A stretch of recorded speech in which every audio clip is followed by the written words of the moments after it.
केवल दिखावे के लिए मत कहिए कि अर्थ व्यर्थ है। मानो गोस्वामी जी कहते हैं चारों भाइयों में, चारों भाई माने अर्थ, धर्म, काम और मोक्ष। अगर मोक्ष भगवान श्री राम है तो श्री भरत धर्म है।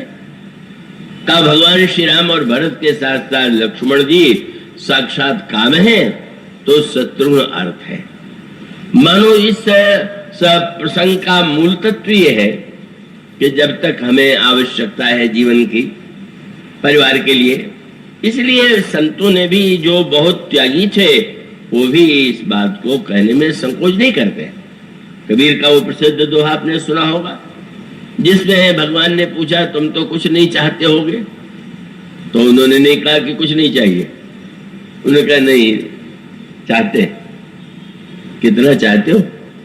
लाख करोड़ अरब? उन्होंने कहा नहीं इतना तो नहीं चाहिए, पर कितना चाहिए? बोले साईं इतना दीजिए जामे कुटुंब समाए। आप एक परिवार में रहते हैं, कुटुंब में रहते हैं और कुटुंब आपको कुटुंब में लगता है और आपका कर्तव्य है कि उनका भरण पोषण करें। तो उन्होंने यही कहा कि साईं इतना दीजिए जामे कुटुंब समाए। यहाँ पर अंतर है, केवल कुटुंब की चिंता नहीं है, एक बात और जुड़ी हुई है, साईं अपना दीजिए इतना दीजिए जामे कुटुंब समाए, मैं भी भूखा ना रहूं और साधु न भूखा जाए। मैं भी भूखा रहूं ऐसा है, मुझे भी भूख लगती है, तो हमें भी चाहिए भोजन और उसके साथ साथ अतिथि साधु संत आवेंगे तो वे भी हमारे द्वार से भूखे न लौटे। इसलिए यह जो भगवान श्री राम का विवाह में मंडप, इस मंडप में और पूरी रामायण में आप विचार करके देखिए, परशुराम जी महाराज और भगवान राम दोनों में अगर यूं बाहर से देखें तो क्या लगेगा? परशुराम जी को लगा भी यही था। परशुराम जी महाराज से जब प्रभु ने प्रार्थना किया कि महाराज आपसे लड़ने का तो मैं नहीं वो विचार कर सकता हूं, पर आपके क्रोध के शांत होने का कोई उपाय है? तो उन्होंने कहा कि हाँ उपाय है। क्या? बोले करु परितोष मोर संग्रामा नाहित छाणु कहाऊ बरामा। बस आज से ये जो तुम्हारा नाम भूल से राम रख दिया गया, ये नाम आज से मेरे ही रहेगा, तुम्हारा नहीं। कोई पूछ दे परशुराम जी से कि दूसरे का नाम रहे तो इसमें क्या आपको कष्ट हो रहा है?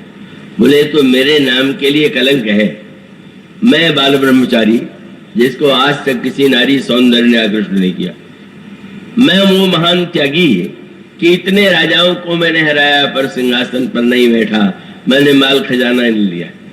तो मेरे जीवन में न तो अर्थ है और न मेरे जीवन में काम है, और यह राजकुमार तो एक राजा का बेटा है, सिंहासन पर जरूर बैठेगा, तो सिंहासन पर अर्थ का तो चाहे इसके जीवन में लक्ष्य ही है। और जब धनुष तोड़ा तो विवाह के लिए, कहाँ ये धनुष तोड़ के विवाह चाहने वाला राम, कहाँ राजा के बेटे के रूप में सिंहासन चाहने वाला राम, और कहाँ मैं जिसने इन दोनों को छोड़ दिया। लेकिन दोनों को जिसने छोड़ दिया उसको हम प्रणाम कर सकते हैं पर उसका अनुकरण नहीं कर सकते। हमारे लिए वह जीवन में ग्रहण करने योग्य नहीं है, वंदना करेंगे। सत्य यही था कि भगवान राम ये बताते हैं कि नहीं विवाह का भी अर्थ है, पर कैसा अर्थ है यही संकेत यहाँ पर आपको इस दोहे में दिया गया। चारों फल जीवन में चाहिए, पर चारों फलों को पाने के लिए किस पद्धति से पावे, बस मूल सूत्र यही। इसलिए यहाँ पर यह कहा गया कि चारों राजकुमारियां और जो चारों राजकुमार हैं, मानो ऐसा लगने लगा कि फल भी है और फल के साथ साथ जो क्रिया होनी चाहिए वो क्रिया भी यहाँ पर विद्यमान है। तो मानो हमारे महापुरुषों ने, अवतारों ने यह बताया।